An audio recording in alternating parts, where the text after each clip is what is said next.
Hello my dear friends.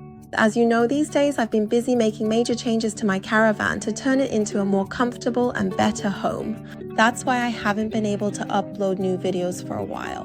But I couldn't resist sharing this important part of my morning routine with you.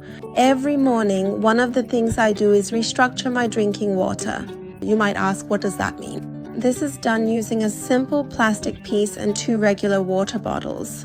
So I can turn tap or mineral water into a life-giving liquid. This is a method that an old German scientist also mentioned.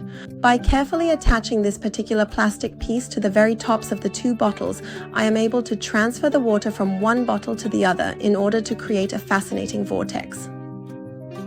This refreshing process not only effectively quenches your thirst, but it also significantly helps to detoxify the entire body.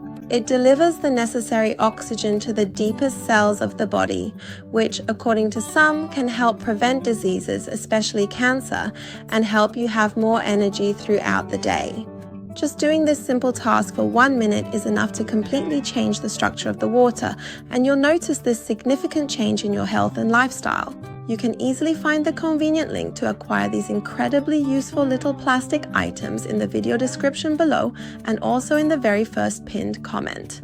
I will be back very soon with a comprehensive and engaging full morning vlog for you all to enjoy. Until then, goodbye for now.